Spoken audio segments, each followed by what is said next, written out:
replicados. Deixa eu permitir aqui a entrada de alguns alunos a mais aqui. Então, deixa eu começar a apresentar.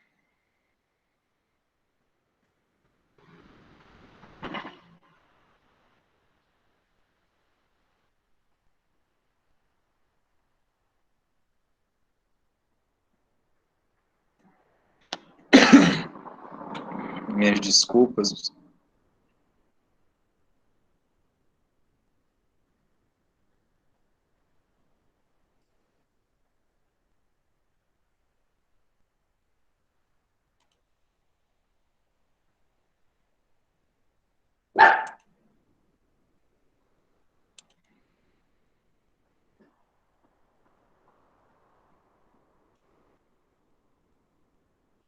Creio que agora todos já estão vendo. Deu sim, deu sim. Deu certo aí, pessoal? Os dois ambientes. Tá. Beleza, então, gente. Então, vamos continuar. Deixa eu até interromper aqui a visualização da minha câmera, porque aí melhora a questão da navegabilidade, porque acaba pesando um pouco o software. Ontem eu necessitei de abrir 4 meetings de uma turma que nós estávamos ministrando uma aula lá na UFG, e tivemos que dividir a turma em vários grupos, e aí eu acabei tendo que manusear 4 salas, e realmente ficou bem lento. Esse computador já está precisando de um upgrade. Bem, na última aula, nós vimos plano de ensino, né, detalhamos um pouco dentro das perspectivas que nós vamos estar vendo na disciplina ao longo do nosso semestre. Deixa eu ver alguns comentários aqui. Trabalhar com duas janelas não é fácil, mas a gente consegue. Tá. Bem, então nós vimos a questão do plano de ensino, fiz uma pequena introdução do que vem a ser a haste, principalmente na caracterização, né, desse movimento que acaba resultando de uma construção bem subjetiva humana. Então, os seres humanos, eles acabam expressando várias situações emocionais, várias situações de experiência, de convivência, e isso acaba sendo reportado em vários objetos artísticos, que nada mais são do que artefatos construídos pelo homem, não tem um intuito funcional, né, geralmente não tem esse intuito funcional, eu faço um quadro, ele não tem uma função, né, como um artefato de engenharia, por exemplo, né, um veículo, uma bicicleta, uma bola, prato. Então, ele não tem essa questão de estar vinculado a um utensílio, algo que seja útil para o manuseio diário, mas é algo que representa uma caracterização de um pensamento, de uma subjetividade humana que acaba resultando em emoções. Você, ao visualizar um objeto artístico, aquele objeto acaba gerando em você algo emocional, algo emotivo, que muda muitas das vezes até a maneira de você pensar, de você interagir. Então, os artefatos artísticos, eles têm essa características. Eles não têm uma utilidade funcional, mas acabam despertando o interesse, despertando emoções, que acabam mudando comportamentos. Então, é algo assim que não tem preço, porque você não tem aquilo como objeto que vai te trazer uma utilidade física, né? Você utilizar para viajar, utilizar para você construir algo, não. O objeto artístico, ele acaba resultando de uma inspiração, né, de uma externalização de um sentimento humano. É interessante também usar até mesmo mecanismos de utensílios. Às vezes O artista, ele pega uma corrente de uma bicicleta, ele pega um prato, um garfo, e faz uma mistura e cria ali um objeto artístico, que não tem a caracterização nem a função de ser um utensílio, mas sim de causar um despertar nas pessoas. Então, para o artista, nada mais esplêndido do que as pessoas aceitarem aquela sua construção. Então, a gente até ressalta muito a história do Van Gogh, né, porque os objetos artísticos construídos por ele na época de sua vivência, né, na época que ele estava vivo, não tinham valor nenhum. Tanto que ele trocava esses objetos por alimentos. Então, e hoje são dos objetos mais valorizados da humanidade, são essas construções artísticas do Vicente. Então, a gente acaba não tendo assim uma noção até onde a arte vai parar. Mas é algo maravilhoso, é algo que nos toca, é algo que nos sensibiliza, é um fruto de um objeto assim, humano, de um momento emocional, de algo fantástico que o ser acaba desenvolvendo. Tem uns cachorrinhos aqui meu que acabam latindo, vocês até desculpem, ainda mais quando vem carteiro ou o pessoal da M.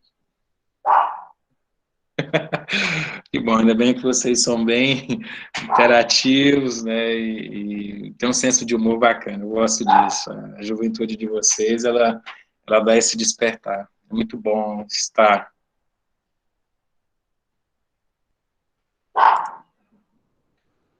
É verdade, se torna bem hilário. Acaba criando rupturas, né?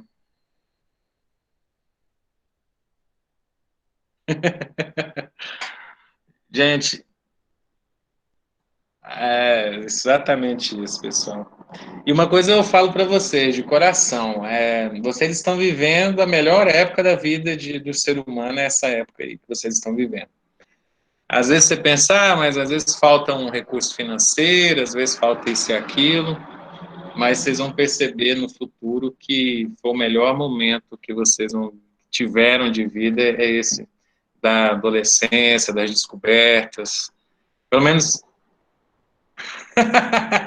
Não é sério, eu, sim, eu converso com alguns amigos, ontem mesmo eu conversei com alguns amigos da infância, coisa de quase 30 anos atrás, sabe, pessoal? E interessante, né? Metade da idade, eu falo 30 anos assim, é o dobro da idade de vocês.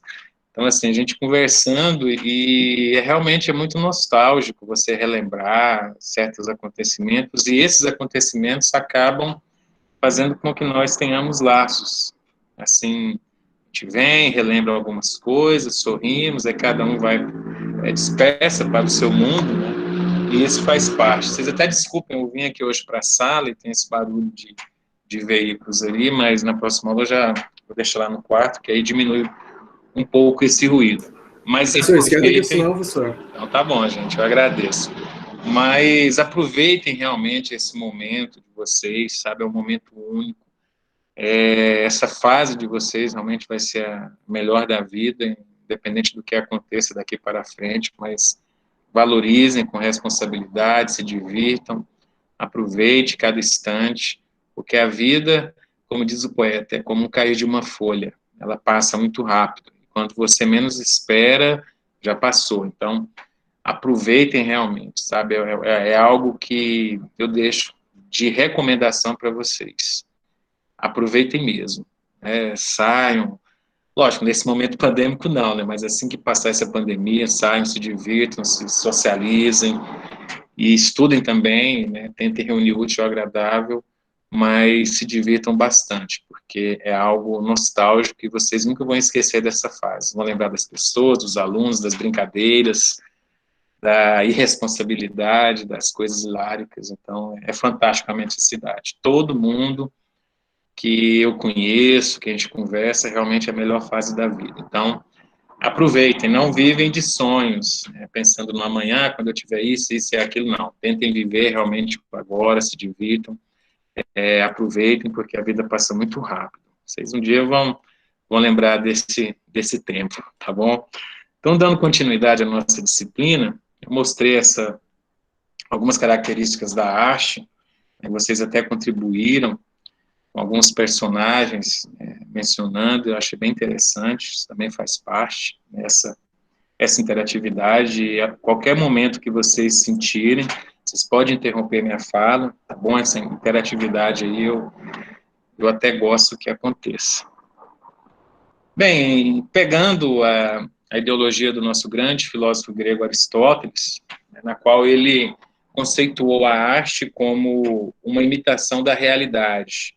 Então, o ser humano, ele criava esses objetos, essas caracterizações artísticas, a partir de uma imitação da realidade. Esse conceito, ao longo do tempo, ele foi refutado, ou seja, foi negado por diversas correntes artísticas, porque elas compreendiam que a arte, ela não era somente baseada na imitação da realidade, ou seja, a arte, ela não tem limites. O limite da arte é a imaginação do artista. Então, praticamente, a imaginação ela é infinita, ela não tem um limite. Tanto que nós temos a caracterização do abstrato. O abstrato é algo que, no meio artístico, não existe de forma concreta, de maneira concreta em nosso mundo. Então, o abstrato, ele acaba derrubando essas barreiras criadas por Aristóteles. Então, eu crio não apenas o que existe, ou seja, não uma derivação da realidade, mas sim uma derivação do meu pensamento. Então, tem alguns objetos artísticos que as pessoas usam o próprio computador e usam equações matemáticas, aquelas equações que vocês fazem para traçar o eixo x e y, traçar reta, traçar um gráfico, uma parábola, uma hipérbole. Não sei se vocês chegaram a ver isso no ensino fundamental, mas com certeza vão ver no ensino médio, aquelas funções. Então, as pessoas usam aquela forma de matemática para criar objetos, objetos totalmente surreais, nem surreais, porque o surrealismo você pega o que é real e dá uma nova personificação. Pegando aí, por exemplo, Dalí, utilizado bastante naquelas máscaras daquela série famosa, La Casa de Papel. Então, Dalí ele pegava isso, pegava objetos concretos, reais, e fazia uma derivação para criar outras formas. Então, o abstrato não. O abstrato é algo que não existe, que não é representado no mundo real. Ele é algo abstrato. Então, ele é fruto da nossa imaginação. E aí eles usam aquelas equações matemáticas para criar coisas e objetos totalmente imaginários, coisas assim bem interessantes. Até mesmo os jogos. Os jogos, que nós temos uma grande representatividade da nossa realidade, o jogo, pegando aí um GTA, por exemplo, da vida, um Call of Duty, esses jogos assim que tem um gráfico bacana, aquilo tudo é uma forma de arte também. Então você usa... Hã? Desculpa, alguém comentou? Resident Evil. Sim, Resident Evil também, que aí você já cria uma... Medalha de honra. Medalha de honra, esses jogos todos aí. Mas Free Fire não dá não. Não, mas todos não, pessoal? Assim, é uma forma de arte, Você usa equações matemáticas, porque imagina um jogo, pessoal, ele nada mais é que um monte de equações, ali não é uma foto, não são imagens sobrepostas como um filme, aquilo ali são gráficos, uma computação totalmente matemática, que faz toda aquela interatividade, que faz aquela representação gráfica. Então, é interessante como que funciona o jogo. Aqueles são simplesmente cálculos. Aí você imagina, um videogame, ele nada mais é do que um processador de cálculos. Então, ele realiza bilhões, trilhões de cálculos ali por segundo, e aquilo ali vai resultando naquelas imagens. Tanto que para o desenvolvimento da inteligência artificial, a gente até pensa muito nos computadores convencionais, um cluster, montando esses computadores para montar a inteligência artificial, e o que eles estão descobrindo é que as placas gráficas, elas têm um resultado muito melhor do que o próprio computador em si. Ou seja, estão utilizando as GPUs, as placas gráficas, para desenvolverem processamentos matemáticos utilizando a IA. Então, é algo assim, bem interessante e inovador. Você usar uma placa gráfica que faz aqueles cálculos, para você criar gráficos, criar jogos, eles estão utilizando para utilizar várias equações do mundo da inteligência artificial para resolver problemas. Está se tornando aí o que vem de melhor em termos de processamento. Então, as pessoas que mexem com IA estão comprando placas gráficas pesadas, exatamente para serem utilizadas nos cálculos computacionais. É bem interessante essa questão. Bem, deixa eu só ver aqui algumas coisas aqui, né? O pessoal está... Isso, até o Alan está comentando, né, que tem placa de vídeo própria exatamente para IA. Interessante. Sim, pode comentar.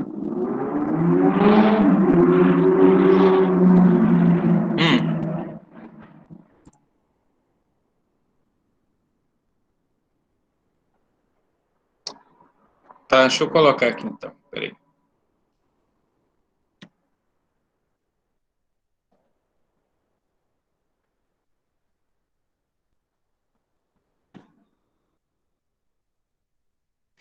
Beleza. Estou colocando aí o meu zap.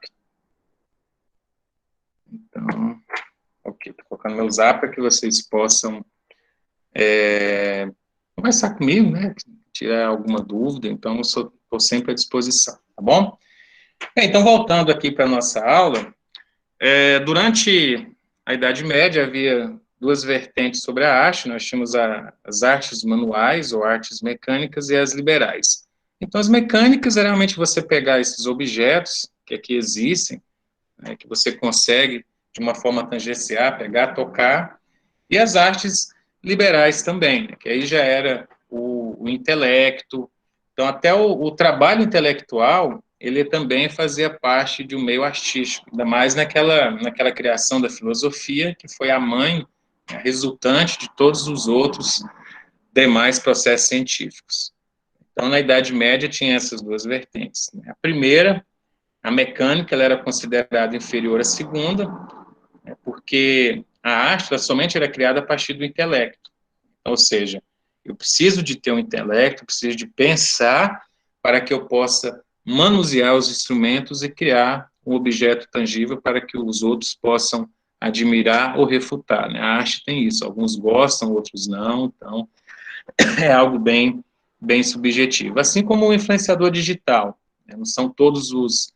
Você não gosta de todos os influenciadores digitais. Alguns amam o Felipe Neto, outros odeiam. Pegando ele como exemplo, né, que ele é uma figura bem famosa nessas questões aí de influenciadores digitais. Então, como exemplo, aí nós temos o artesão, né, o artista, os quais compartilham um trabalho mental. Só que o artesão, ele tem um processo ciclo de fazer algo, ou seja, ele construía ali uma sapatilha, né, uma espada, e aquele processo ele ia sendo refeito, apesar de ter um cunho artístico, mas sempre lineava naquela linha, ou seja, eu construía sempre espadas, mesmo que eu possa estar fazendo alterações, mas a ideia do artesão é realmente utilizar um utensílio, né? O artesão criava utensílios. Já o artista, dificilmente ele vai fazer uma obra idêntica, é única e exclusiva. Cada obra que o artista faz, ela tem um significado representando aquele momento de vida, aquela inspiração que ele teve, o emocional abalado naquele determinado momento. Então, assim, caracteriza a principal diferença entre o artista e o artesão. O artesão, ele manuseia objetos para criar utensílios. E, na época, tudo era feito realmente através de uma característica artesanal, nós não tínhamos ainda as indústrias, não tínhamos o processo operacional, produtivo, predominante hoje nas indústrias, nas fábricas, mas tudo surgiu a partir do artesão. Para eu criar uma fábrica para produzir algo, eu preciso me inspirar no trabalho artesanal. Então, o cara que desenvolveu a faca, né, eu quero montar uma indústria de faca, então eu vou pegar aquele modelo criado ali pelo artesão. É parecido com os projetos de engenharia. Então, o projeto de engenharia, eles criam o que eles chamam de conceito. Então, eu crio um conceito, que é um objeto totalmente artesanal. Hoje é muito feito nos computadores, mas, por incrível que pareça, se você pegar a década de 60, 70, até meados de 80, os veículos, os equipamentos mecânicos, tudo eram feitos em miniatura. Então, as pessoas trabalhavam de forma artesanal. Eu até vi uns veículos igual a Brasília, o Passat, então eles tinham miniaturas, eles faziam o carro como se fosse de brinquedo. Eles faziam o design, faziam todo aquele processo artesanal, faziam os detalhes, os alinhamentos, e aí depois que ia para o CAD. Aí eles iam realmente estruturar as equações matemáticas e fazer tudo que permitisse a construção do veículo. Mas o interessante é que eles usavam a parte do design todo artesanal. Esse tempo atrás morreu um dos grandes designers da Ferrari, um grande artista, né, pode-se dizer, que perpetuou por muitos anos construindo as formas dos modelos da Ferrari. Então mostrou assim várias numa reportagem as miniaturas que eles desenvolviam. Então, eram carrinhos de brinquedo mesmo, interessante. Hoje não, hoje é computador, né, pessoal? Então o computador faz tudo, aí se você quiser ver uma replicação daquilo, você usa a impressora 3D. A impressora 3D pega e produz aquele objeto que você desenhou ali no computador. Bem interessante. Bem, isso é uma comparação aí entre os artesãos, né, os artesãos e os artistas. Bem, a história da arte, ela teve algumas caracterizações aí. Nós temos a arte pré-história, que aí é um período que data, assim, 3.000 antes de Cristo. Nós tivemos aí a arte rupestre, a arte que nós chamamos dos homens da caverna. Então, é aquela arte realmente que o homem, de alguma maneira, de alguma forma, ele acabou querendo expressar fatos, acontecimentos, sentimentos. Eles usavam naquela época sangue dos animais, faziam os desenhos nas cavernas. Então era algo interessante, porque isso acaba tendo um certo valor. Porque o homem, até tido como extremamente ignorante naquela época, né, o primórdio da intelectualidade, ali que o homem começou a se distinguir em relação aos demais animais, então ali o homem ele já conseguia, de alguma maneira, ter essa importância de deixar a sua marca, né, de registrar na história que ele esteve ali. Então existem realmente muitas figuras, muitos desenhos dessa arte rupestre, que é a próxima temática que nós vamos ver. Daqui a pouco eu vou entrar com vocês, estou até vendo aqui algumas coisas aqui do chat, até para não estar perdendo, não dá para ficar olhando tudo. O mais legal aí dessas artes é a arte gótica. A arte gótica. É muito louco. É muito bacana mesmo, cara. Principalmente a questão das construções, da arquitetura. Eu gosto muito da arquitetura. É bacana. Você, por exemplo, assim, eu nunca cheguei aí no momento assim fora do Brasil, mas algumas cidades assim que têm algumas características desse tipo de arte sacra também, arte romana. Então, o Brasil, ele é, pela mestiçagem, pela quantidade de raças e pessoas e tribos que aqui residem, acaba tendo vários tipos de objetos e manifestações artísticas. Né? Então, você vai na cidade igual Ouro Preto, você fica fascinado pela construção, pelo cuidado, até mesmo o piso, que não tinha asfalto, não tinha indo paralelepípedo, eles usavam pedras lascadas, né? Eles lascavam as pedras e tentavam dar algumas formas e faziam ali um tipo de asfalto. Então é interessante você ver a construção, os muros de pedras, bem lapidados, sabe? Aí você imagina o trabalho que se deu para fazer aquilo ali, tudo de forma artesanal, né? Os escravos trabalharam muito em relação a isso. Você vai em Petrópolis, sim.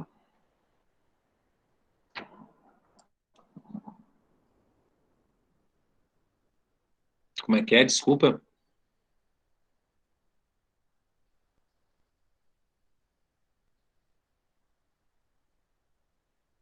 Sim, sim, sim. A roda foi uma das maiores invenções. E o interessante é que tudo serve de inspiração. Um dia eu estava andando com os meus cachorrinhos aqui no bairro, né, eu pego eles para dar uma voltinha, até para eles se socializarem com o ambiente, não ficarem só presos dentro de casa. E aí caiu de uma árvore um fruto, e esse fruto ele é bem assim roliço. E na hora que ele caiu, ele bateu no chão e saiu rolando. Aí eu pensei, caramba, será que foi algo nesse sentido que deu a ideia, né, o linear de uma nova era, a partir de uma fruta que caiu, né? Assim como, né, o Newton, né, o nosso pai da gravidade, quando caiu a maçã na cabeça dele, né? E aí ele começou a pensar o porquê que a maçã caiu, e aí criou a teoria da gravidade, passou a estudar aquilo. Então, talvez foi isso, uma planta caiu, saiu Como é o rolando. nome dele? Newton, Milton ou Newton? Isaac Newton. Newton, Isaac Newton. É que meu pai chama Newton. Ah.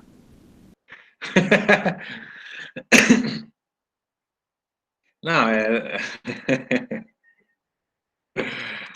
gente, são maçãs da vida, né? Mas, ó, aquela história, tudo que vocês hoje usufruem de tecnologia, até esse ambiente que nós estamos aqui vivendo, de interação, coisa que era impossível na década de 80, né? Eu nasci em 78, então eu vivenciei a década de 80, assisti os Super Amigos, um desenho bem fascinante, e lá eles comunicavam com eles tinham essas videoconferências, essas teleconferências, e eu ficava fascinado com aquilo. Então, você imagina tecnologias que eram construídas naquela época, que foram construídas naquela época, que acabaram dando substância para que hoje nós tivéssemos essa tecnologia. Então, assim, é realmente hilário, às vezes, como eu mencionei no caso do Boole, né, que ele desenvolveu a lógica binária 300 anos atrás, ou seja, algo que, se não fosse aquela descoberta dele, ou invenção, né, porque ele pegava qualquer equação matemática e traduzia em zero e uns, que os zeros e uns são o princípio da matemática binária que ele criou, que é responsável pelo desenvolvimento de toda a computação. Se ele não tivesse feito isso, provavelmente nós não teríamos computadores hoje. Então, essas tecnologias, elas acabam surgindo por essas ideias, né, desse povo maluco aí, né, esses cientistas. Porque muitas das vezes, pessoal, a gente cria uma ideia, cria algo, assim como a arte, alguém pega aquilo e desenvolve um produto. Nem sempre o desenvolvimento científico ele vai resultar em um produto. Às vezes o cara descobre alguma coisa, e aí vem o outro e pega aquela descoberta e faz algo. Vamos pegar, por exemplo, assim, o caso do McDonald's, né? O McDonald's, o cara, ele trabalhou com a questão de melhorar custos, de automatizar os processos, isso e aquilo, e aí montou lá a hamburgueria, e alguém veio com aquela visão mais capitalista e criou o McDonald's a partir daquilo ali. Apesar do nome já ser McDonald's, né, até sugiro vocês assistirem um filme Fome de Poder, que ele conta essa narrativa. Então é isso, às vezes você cria algo, pode falar, alguém comentou aí, tem na Netflix, é um filme que eu recomendo para vocês que querem se tornar empreendedores, é um filme de muita inspiração, e eu acho bem interessante, né, porque eu gosto muito da questão da franquia, que é um modelo de administração americano, porque você acaba produzindo, desenvolvendo o seu negócio e não precisa de você estar ali. Então, isso é mágico. Olha só, você monta um negócio, não sei, provavelmente algum dos pais de vocês tem negócios aí no município, na cidade. Então, eu lembro quando eu ia no supermercado, quando eu residia lá em Brasília, e todas as vezes que eu ia nesse supermercado, o proprietário estava lá. Então, seja de manhã, seja sábado à noite, ou domingo pela manhã, ou sexta-feira, 7 da manhã, ou 8 da noite, o cara sempre estava lá.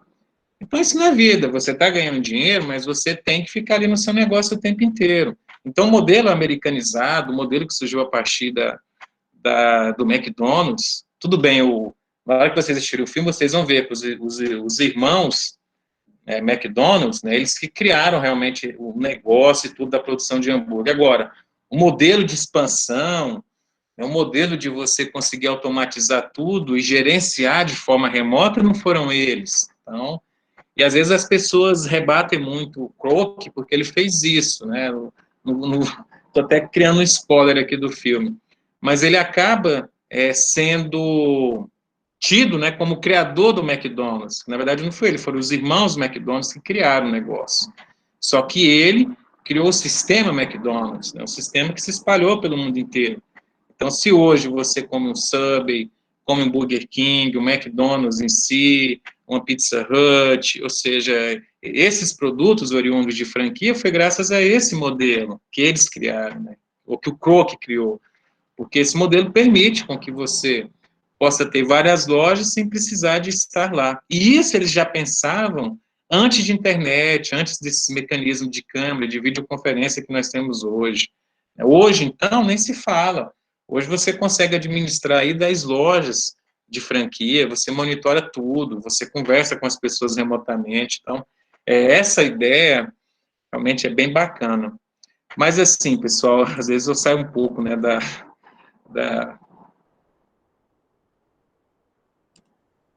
Pois é, cara, eu também gosto, né? O pessoal gosta muito do Burger King. É,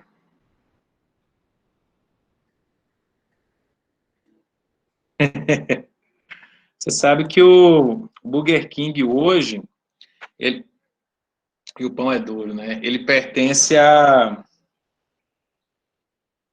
então cada um tem uma, tem uma certa particularidade, né? Isso, cada um tem a sua comida preferida. Eu Como é que prefiro é? tudo. É melhor, né? Pois é, né? Então, assim... Mas independente... Miojo, sim.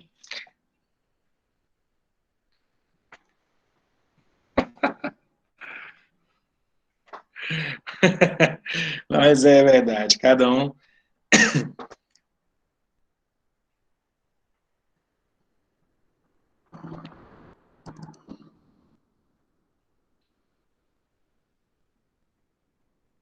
Entendi, pessoal.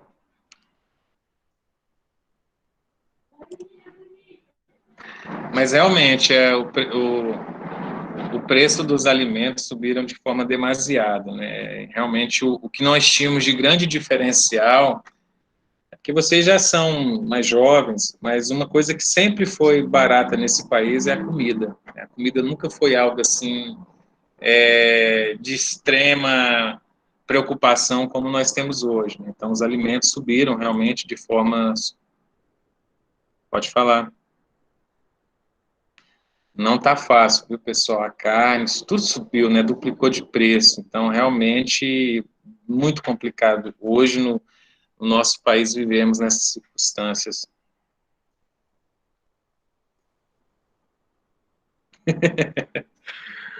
É verdade, viu, gente? Nossa, mas isso tudo é um reflexo também do mercado internacional. Nós temos aí China, Índia, praticamente juntando os dois, dá mais da metade da população mundial, juntando Índia e China. Então, o que acontece? Esses países, eles tiveram um crescimento econômico acentuado, então eles acabam fazendo o quê com essa grana? Comprando alimentos. Então, tudo que o Brasil produz hoje, a China compra. Porque lá na China, não tem produção animal como nós temos aqui. Eu falo assim, os bovinos, lá tem frango, mas a carne bovina, ainda bem que eles não gostam muito assim da carne bovina, agora é que está começando a gostar. Então, o preço da carne bovina cada vez vai se distanciar mais do frango, certeza. Porque à medida que os chineses vão aderindo aos pratos, às guloseimas da carne bovina, nós estamos lascados, eles vão comprar mesmo. Bom, não, o frango é gostoso. Só que o frango, pessoal, ele se torna um pouco Nossa, mais gosto de frango, não. enjoativo, Hã? sabe? O frango, tipo assim, ó, não sei se vocês concordam, mas se você comer, experimenta comer segunda, terça, quarta, quinta e sexta só frango. E aí depois, segunda, terça, não, quarta, quinta e professor. sexta só bife, né? Ou carne bovina. Eu não Então, esquento isso, não. Pra mim, sendo carne, vai tudo pra dentro. vai tudo Nossa pra Senhora. dentro, né? Professor, Sim. Ai, credo. um dia, né, eu tava com minha tia, aí ela tem um mercado, né? Aí ela falou Sim. assim, ó, vai lá no mercado, pega qualquer carne, menos frango, porque senão eu vou virar uma galinha, de tanto que eu já comi frango. Nossa, Minha mãe e meu pai falaram isso realmente. pra mim. Nós vai virar galinha, então nós tá comendo carne de porco, de frango. Eu não enjoo, um não. ano De frango é depois, bom. cada... Um dia faz assado, um dia faz molho, depois faz Você vai frito. criando Nossa, mas é bom. Agora, tipo, nunca derivações, né? enjoativa. Sim, você vai criando derivações, né, pessoal? O chinês, eu acho que você já deve ter escutado, eles comem de tudo, né? Lá não tem animal de criação, porque eles comem tudo. Pastel de flango com catupiry. Pois é, até morcego eles comem, imagina, até morcego. Ah,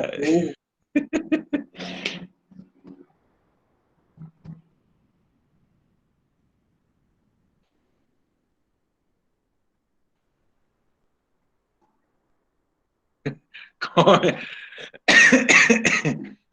Qualquer Tudo, coisa né? boa pra comer, os caras vão comer isso. Não, realmente, os chineses eles não têm animais de estimação. Se você tiver com animal de estimação, o vizinho pega e ó, sumiu.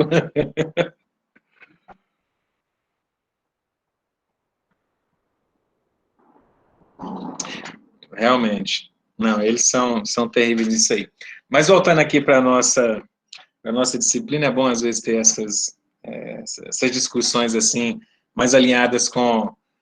Foge, mas é bom isso, acaba resultando em uma interação, como se diz, uma interação feliz, né? Eu acho que isso também faz parte, né? É só o formalismo de ter uma aula, né? Eu acho que essa questão também é bem interessante. Eu sinto falta um pouco não, eu sinto falta das aulas presenciais, porque essa interação é melhor, as discussões, né? O enredo fica melhor do que o formalismo. Mas temos que balancear, né, pessoal? Então, voltando aqui um pouco, nós vamos ver todos esses tipos de arte nessa primeira etapa, exatamente para que vocês possam conhecer a história da arte, conhecer o porquê que houve essas rupturas, essas mudanças, isso é de suma importância, exatamente porque cai também no Enem. Então, isso é de suma importância, essa caracterização de cada uma dessas artes. E às vezes a gente comentar outras coisas também é bom, porque vocês estão num momento de descobertas, num momento de dúvidas, e isso vai perpetuar, principalmente na escolha de uma profissão. Então, outro conselho que eu dou para vocês é tentar fazer realmente o que gosta, porque você tentar descobrir o que você gosta, você acaba não vendo o trabalho como um trabalho, mas sim como um prazer. Eu gosto muito de dar aula, sabe? Eu não me vejo assim, fazendo outras coisas. Para mim é terapeuta. Eu vim dar uma aula para vocês, isso desliga dos problemas, todos nós temos, né? Vocês, na idade de vocês, têm os seus problemas, seus pais, seus familiares, eu também tenho os meus. Então, a aula, ela acaba, para mim, né, sendo um momento de terapia. Eu gosto muito, assim, de dar aula. Sou muito satisfeito pelo que eu faço. E fui descobrir isso muito depois de ter prestado vestibular, de ter cursado a faculdade. Então, assim, nós somos igual a música do Raul Seixas, uma metamorfose ambulante. Cada dia você vai mudando, né, e essas mudanças vão se perpetuar ao longo da vida de vocês. Então, se estiverem fazendo um curso, não gostarem, tentem recomeçar, porque não existe nada pior do que você estar numa profissão fazendo algo e estudar algo que você não gosta, né? Então vamos lá, aí nós temos a arte antiga, que aí já vem no período de 3.000 anos antes de Cristo, até 1.000 anos antes de Cristo, né? Nós temos aqui um exemplo da arte egípcia. A arte rupestre é caracterizada por não ter a escrita, né? O homem, então, não sabia, ou não criou os instrumentos da escrita que permitiu você registrar fatos históricos. Então, mas a arte rupestre é que ajudou a essa construção, porque através dos desenhos, do aprimoramento dos desenhos, das formas, é que alguém inventou de criar símbolos que representassem fatos, né? Então, os egípcios, por exemplo, usavam isso. A escrita dos egípcios era toda baseada em hieroglíficos, né? Desenhos que representavam fatos e situações. E a combinação deles é que resultava no enredo em si, no texto e na história. Temos a arte clássica, que já é representado pela arte greco-romana, que é uma mistura até dos dois, cada um teve uma certa individualidade, a partir dessa junção né, os romanos vieram absorver algumas características da arte grega, né, mas destruíram muito delas. Tivemos a arte medieval, que aí vem a arte gótica, né, que aí nós tivemos uma época que a igreja ela teve uma sustentação econômica muito forte, então o desenvolvimento da igreja nesse período, né, a igreja ela era até mesmo mais importante que os reis, então o clero católico ele tinha um poderio muito grande, e essa arte gótica se desenvolveu muito nesse período.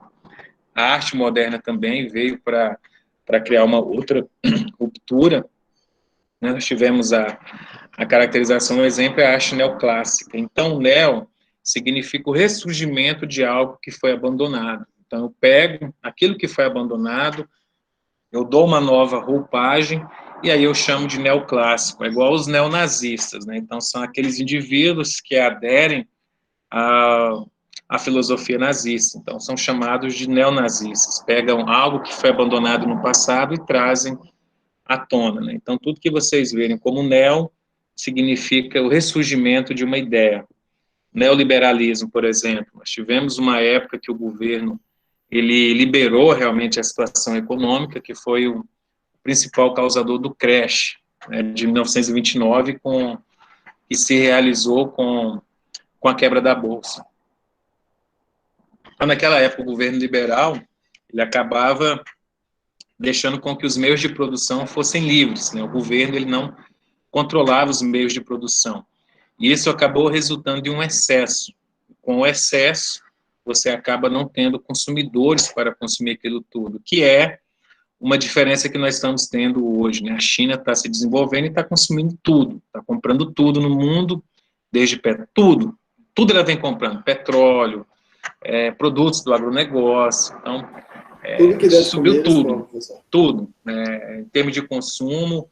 Imagina, gente, a metade da população, metade da população vai consumir o excedente dos demais, e aí nós não temos uma quantidade suficiente para atender todo mundo. Então, o Brasil, por exemplo, o Brasil é o maior produtor de alimentos do planeta, só que nós somos burros, porque nós exportamos in natura.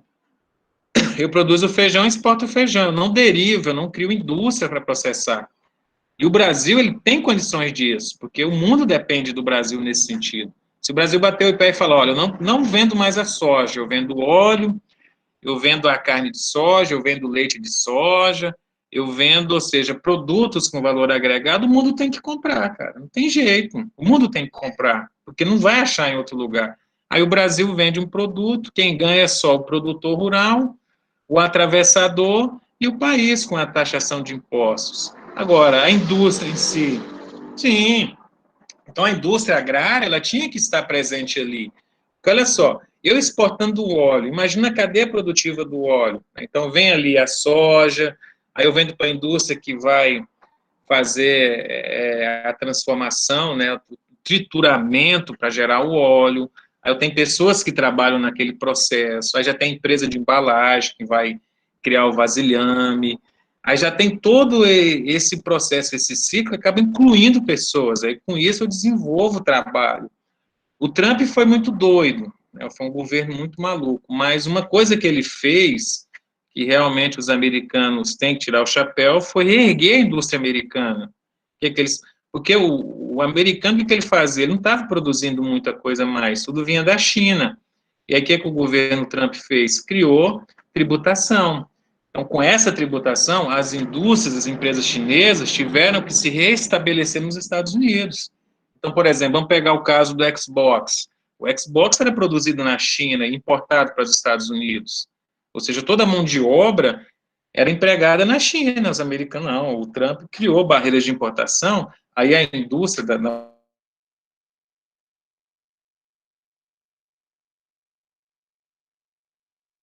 do cenário econômico, social. Então, isso é de suma importância, terem governos de uma determinada forma protecionista, ver o que se tem de melhor e proteger o mercado.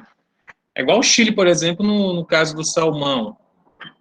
O salmão que acontece do Chile está sendo exportado muito para a China e para os Estados Unidos. Então, aqui também subiu muito. O que sobra é que eles exportam para o Brasil. Porque imagina, você como empresário, não é melhor você vender 100 unidades para uma pessoa do que você vender 100 unidades para 100 pessoas? O mercado é isso. É o preço do contrato, né? Então, o preço de você contratar algo, ele também é embutido no preço das coisas. E isso acaba resultando também nessa questão inflacionária que nós estamos vivendo. Então, o Chile prefere vender muito para poucos compradores, no caso China e Estados Unidos, do que vender para outras pessoas, né? Então, o Brasil fica lá, lameando, mas isso é uma outra história, né? Bem, eu vou compartilhar um pouquinho, só para a gente começar a arte rupestre, tá? Daqui uns 10, 15 minutinhos a gente termina a nossa aula. Eu vou compartilhar aqui. Vocês estão vendo a arte rupestre? Sim. Beleza, então. Bem, a arte rupestre, pessoal, ela é uma arte datada antes, né, do homem descobrir ou desenvolver, desenvolver a escrita, né? Porque quando você descobre algo, ele já existia. A escrita foi uma invenção humana. Então, foi a criação da escrita. Então, essas criações artísticas, elas foram feitas durante um período da pré-história. Por que é pré-história? Porque a história, ela é escrita, né? Eu preciso de ter mecanismos que permitam escrever os fatos. Então, por isso que eu precisava da escrita para desenvolver a história. Então, a arte rupestre, ela é antes da história, porque exatamente eu não tinha naquela época os mecanismos, os meios que permitissem registrar de forma escrita os fatos. Apesar da história ela ser muito derivativa e imparcial. Por quê? Porque quem escreve a história são os que vencem a guerra. Então, nem sempre o que é escrito ali tem um cunho verídico, né? Eu não posso criar uma veracidade naquele fato, porque cada um conta a história que quer, não é verdade? Já viu aquela brincadeira do telefone sem fio? É mais ou menos aquilo. Então, relata algo para alguém, aquele alguém faz uma interpretação, modifica e por aí vai. E outra coisa, sempre as pessoas puxam para si, né? Então, como a história ela é construída e criada pelos que venceram a guerra, então nem sempre realmente ela cria uma situação que aconteceu. Então, a história ela acaba sendo um pouco, como é que fala assim, mascarada, né? Você não pode sempre confiar 100% naquilo. Bem, alguns achados, né, datam aí o período paleolítico, né, superior, aproximadamente aí 40 mil anos antes de Cristo. Então, nós temos manifestações artísticas aí datadas a 40 mil anos antes de Cristo. Então, temos algumas áreas que foram descobertas, né, na Europa, nas regiões da Colômbia. Aí já vem o período neolítico também, que aí já data-se de até 8 mil anos antes de Cristo. Essas imagens elas podem ser vistas em todos os continentes e provavelmente elas surgiram após o aparecimento de objetos artísticos móveis, como utensílios e esculturas em pedras, ossos, chifres.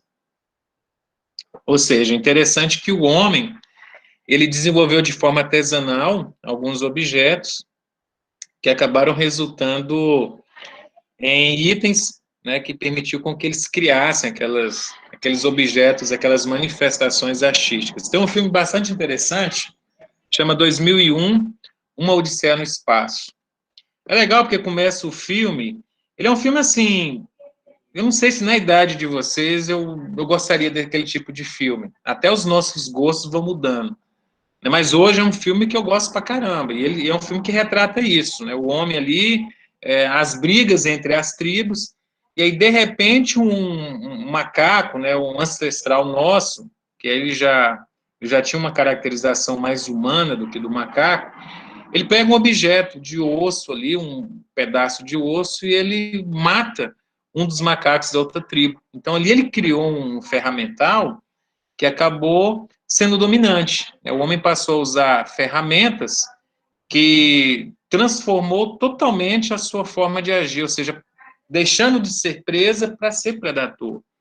Porque o homem, o leão, esses animais, tudo eram predadores humanos, tudo matava os homens. E a partir do momento que eles criaram ferramentas de guerra, né, criaram itens cortantes, lanças, eles passaram a mudar, ou seja, fisicamente, eu não tinha condições de lutar com o leão, mas através dos meus instrumentos, sim, eu conseguiria ter, ou seja, criar algo que diminuísse a diferença, né, física entre mim e o leão, e até superar essa diferença. Então, com esses objetos cortantes, esses utensílios, o homem começou a se tornar o grande predador aqui do nosso planeta. E foi de suma importância para a nossa evolução, né, criarmos esses mecanismos. Bem, existem, é um mistério realmente, né, porque a precisão, eles usam instrumentos como carbono 14 e utilizam alguns recursos computacionais também, né, como, eu esqueci o nome da técnica que eles usam para conseguir identificar a idade de determinados itens. Aí também utiliza a própria inteligência artificial, que eu uso isso, acho que é mais ou menos essa técnica mesmo. Então, eles vão... pode falar.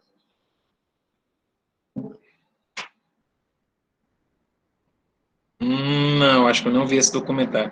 Pessoal, às vezes eu comento... É bom? Coloque aí no chat, eu vou até pegar o nome aqui e vou assistir assim que eu tiver um tempinho, que eu também estou enrolado com esse negócio de doutorado, não está sendo fácil.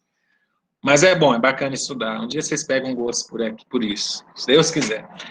Mas assim, gente, então, o que acontece? A tecnologia hoje, a inteligência artificial, o que acontece? Ela difere, assim, eu vejo ela também como algo artístico. Criar aqueles algoritmos, aquelas formas de interação, é um tipo de arte. Você pensar, né, você raciocinar. Por isso que a arte é uma disciplina que é menosprezada, mas que tem um certo valor, porque acaba criando, incentivando a criação, né? E essa criação subjetiva, isso que é pessoal, é que faz uma grande diferença. Então, olha só, como a minha tese, né, a minha escrita do doutorado está muito focada nessa parte de machine learning, que é uma unidade dentro da IA, da inteligência artificial. Então, a gente vê algoritmos sendo criados como se fosse arte. Então, o cara faz uma alteração ali, aqui, aquilo, cria uma otimização, cria um vislumbre que acaba modificando toda a ciência da computação. O algoritmo, pessoal, para quem não sabe, são instruções que o computador utiliza para fazer algo. É como se fosse uma receita de bolo. Então, a própria inteligência artificial ela tem que ter um algoritmo, uma receita de bolo para funcionar. Lógico, uma receita de bolo é simples, você pode ter aí 5 linhas, 20, 30, 50. Um algoritmo ele pode ter bilhões de linhas. Então, lógico que é só para exemplificar, como nós temos 3 turmas, né, de alimentos, agropecuários, o pessoal da informática, então, alguns termos que eu utilizo aqui, alguns não conhecem. Né, mas o algoritmo é isso, então é um tipo de arte também. O cara pensar, raciocinar, criar um formato diferenciado de escrita ali que acaba modificando toda a ciência da computação. Inclusive, numa das disciplinas que eu estou cursando com o pessoal lá da Universidade Federal do Rio Grande do Sul, então as grandes evoluções da computação vêm nisso, simplesmente código. E é o interessante que é uma ferramenta, pessoal, que todo mundo tem à mercê. Ou seja, para mim atingir uma velocidade X, eu preciso de ter um equipamento para aquilo. E na computação não, é simplesmente o seu raciocínio. Ou seja, qualquer um pode desenvolver programas, desenvolver inteligência artificial a partir da sua criação. É algo muito acessível e democrático.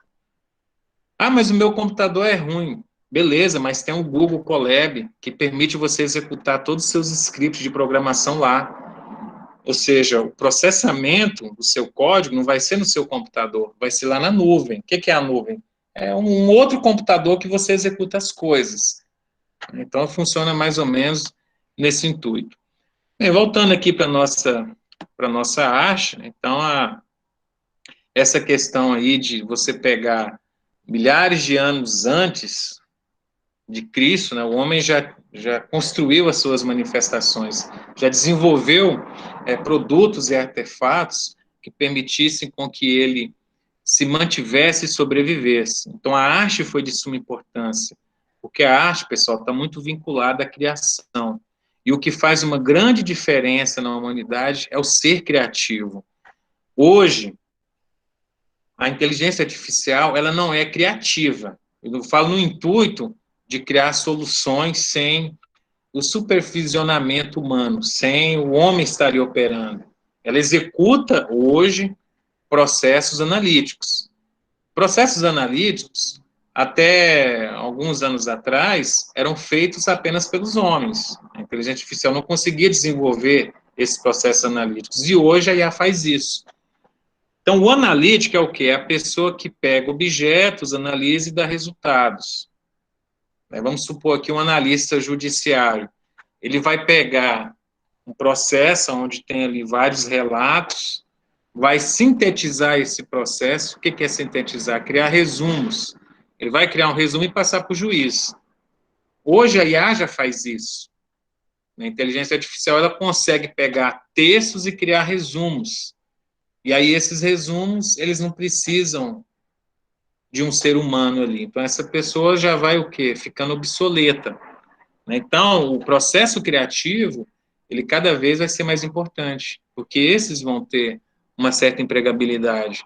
E grandes conflitos sociais que nós temos hoje, pessoas que estudam, é isso.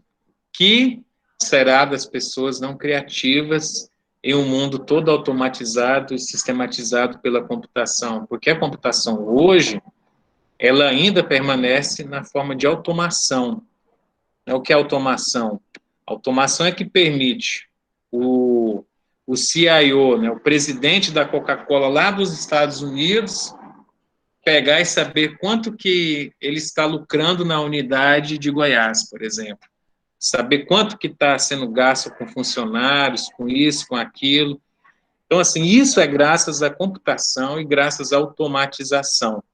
Agora, a IA, ela já faz diferente, ela já faz a parte analítica. Por exemplo, eu tenho um analista que vai olhar e analisar e ver qual unidade da Coca-Cola, pegando esse mesmo exemplo, que está sendo deficitário, que não está gerando muito lucro.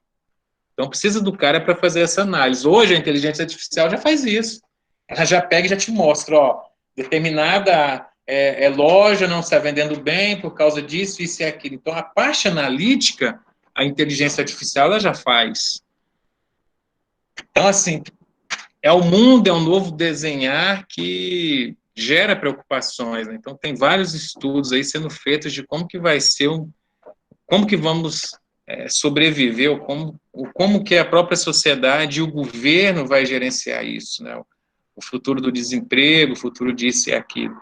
Então, é realmente complicado. E a arte é de suma importância, porque tudo, pessoal, que vocês chegam a utilizarem hoje, tudo foi graças a algum artista, algum cara que criou, que inovou. Vamos pegar o Jobs, por exemplo. Antes do Jobs, Steve Jobs, o computador, ele não tinha uma interface amigável. Você tinha alguns cartões, você perfurava esses cartões e mandava para o computador, ele processava aquilo, e o resultado também era cartões perfurados, alguns relatórios. Então, Steve Jobs, ele pegou uma televisão e pegou um teclado, ou seja, de uma máquina de escrever, e criou uma primeira interface amigável. Agora, você imagina, isso tudo foi o quê? Um processo criativo. O cara pegou uma televisão, pôs ali para fazer a saída das imagens e pegou um teclado, né? Então, o teclado era o quê? Um pedaço de uma máquina de escrever, que eu acho que muitos de vocês nunca viram. Então, assim, essa parte da criatividade é que faz com que o novo seja criado. Vamos pegar o iPhone, por exemplo. Os celulares antes do iPhone, eles tinham um teclado físico, que você pressionava as teclas ali e ia escrevendo as coisas. Ele pegou um screen que já existia em bancos, alguns caixas eletrônicos, eles já não possuíam teclados, objetos, né? Você clicava na tela, então ele pegou aquilo e trouxe para o celular. Então, assim, pessoal, são coisas e criatividades que acabam fazendo com que uma empresa ela acaba se mantendo na frente das outras. Então, a criação é de suma importância nesse cenário. Alguém comentou alguma coisa? Professor, o Steve Jobs é o criador da Apple, não é? Sim, sim. Tem um filme muito bacana chamado Piratas da Informática, ou Piratas do Vale do Silício. É um filme... Geralmente, quando eu ministro aulas de empreendedorismo, eu gosto de passar alguns filmes, assim, chocantes, né? E que demonstram realmente toda essa caracterização. Então, o Jobs, ele foi o inventor da Apple, ele que criou a empresa Apple. Pessoal, como eu estou em duas turmas, então muitas das vezes vocês não escutam o que uma turma A está falando para a turma B, né? Então, às vezes parece que eu crio algumas rupturas e falo coisa com coisa, mas não é, porque alguma turma fez um questionamento e aí eu vou até me policiar. Quando alguém fazer um questionamento, eu até vou reprisar esse questionamento aqui para que vocês todos possam estar ligados e atenados ao que nós estamos discutindo, tá bom? Até uma falha minha que eu vou corrigir. Estou me adaptando a trabalhar com duas turmas ao mesmo tempo. Relaxa, professor, tá de boa. Bem, alguém comentou aqui, né, quando ele morreu, a verdadeira época foi com ele. Eu também penso assim, né, depois do Jobs nós não tivemos nada de rupturas, nenhuma criação. Sim, sim, a Apple, geralmente, o que acontece? Ela se tornou como é que é?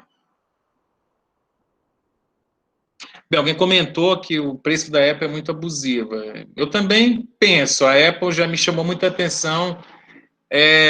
Quando o Jobs voltou para a Apple e criou o iMac, ele criou um outro computador, pessoal, que ele era de acrílico, e foi a primeira vez que eu vi um computador transparente, e vi as peças ali, e ele preocupava com o design interno, até do processador, da forma como o processador era colocado, os outros itens, a memória. Então, assim, era algo bonito, sabe? Era algo que você olhava assim, admirava um computador. Então, você acaba se apaixonando pelo aquele design, pelaquela moldura, aquele formato. E ele já começou isso no passado, né? Quando você viu um computador que só trabalhava com cartões, aquela máquina que parecia uma caixa, uma coisa que não dava nenhuma admiração. E aí, quando ele veio e criou já esse computador, com a televisão, com o teclado, rebentou. Se vocês virem no filme, quando eles lançaram esses computadores no evento, rapaz, todo mundo foi atrás da Apple. Todo mundo, ninguém nunca tinha visto um computador que tinha uma televisão. E aí você imagina que os videogames surgiram a partir disso. Então, até os videogames foram criados a partir de um projeto artístico que o Jobs fez. Então, é bem interessante. Professor. Sim. A única coisa ruim de iPhone é porque, tipo assim, não é igual o Samsung, que você pega, vai no Google e digita qualquer coisa lá, sei lá, jogo tal, aí você vai lá e baixa. No iPhone, não. Eles, por causa da segurança deles, para não deixar o celular pegar vírus, não roubar dados, nada do tipo, eles só deixam você baixar aplicativo pela App Store ou algum site confiável. Tem como sim, cara. Não, tô ligado que tem. Sim. A Apple ela perdeu muito nessa questão de exclusividade, de não ser o inovador. Porque a Apple sempre ela criou características inovatórias. Ela dominou o mercado. Depois que a Samsung, depois da morte do Jobs, então ela não conseguiu mais estar inovando tanto. Né? E aí, ao invés dela criar inovações, ela que vem se adequando aos formatos da Samsung. Por exemplo, a Samsung, a Apple tinha aquele botãozinho no meio, né? Então, a Samsung pegou e desenvolveu um aparelho que tirasse aquele botãozinho no meio. Então, a Apple se adequou àquilo. É até uma vergonha, né? Alguém que criou sempre as inovações ter que se adequar a essas inovações. Bem, pessoal, nós chegamos ao nosso término, né? Nós vamos parar por aqui hoje. Professor, pode vai falar. ter alguma tarefa? Não, ainda não. A tarefa, na hora que terminar algumas artes, creio que daqui umas 2 aulas eu pego e comento para vocês. Né? Tá bom. Então, sempre... É porque eu olhei lá no Moodle, tenho nada? Não tem nenhuma tarefa ainda não, tá? Estamos ainda nos socializando, tá bom? Oi. Tá muito bom, professor. Não precisa chamada não, tá? Não vou fazer não. Eu acho que, assim, a chamada, ela é um intuito muito na aula presencial, né? Então, a chamada, quando ela não tem uma efetividade que justifica o aluno ser reprovado, ela acaba perdendo muito esse sentido. Então, as chamadas, eu pontuo as chamadas pelas atividades que vocês estiverem fazendo, tá bom? Então, não me preocupe com essa questão de chamada nas minhas aulas, não. Como eu tenho um instrumental que eu não posso reprovar o aluno por faltas, então, para mim, alguns professores realmente acabam aderindo a essa ideia de não ter muito sentido para fazer uma chamada, já que ela não vai ter como uma comprovação e que acaba resultando de uma reprovação. Então, não gosto de utilizar a chamada, tá? Façam as atividades e as chamadas vão ser ajustadas, tá bom? Professor, Bem, pode falar? em relação a esses slides, pode copiar ou como é que faz? Você fala copiar para um outro projeto seu? Desculpa, o aluno está perguntando se... como são duas turmas, tá, pessoal? Então, o que um fala, a outra turma não escuta. Um aluno perguntou se pode copiar os slides. Se for esse meu entendimento, pode, né? Vocês podem estar usando. Esse é domínio público, eu não tenho nenhuma restrição de estar usando, tá bom? É algo criativo que está à mercê de vocês. Tá bom, pessoal? Então, eu vou parar aqui a nossa gravação e eu vou disponibilizar o material para vocês, como eu sempre faço. E aí, nosso próximo momento, a gente acaba voltando aonde nós paramos. Beleza, pessoal? Então, fiquem com Deus, se cuidem. Valeu. E até o nosso próximo encontro. Tá bom? Eu agradeço. Tamo junto. Tá Tchau, bom, sir. pessoal. Tchau, gente. Eu agradeço realmente a participação de todos, tá bom? Fiquem com Deus, se cuidem e até o nosso próximo encontro. Fiquem com Deus. Um forte abraço. Falou, professor.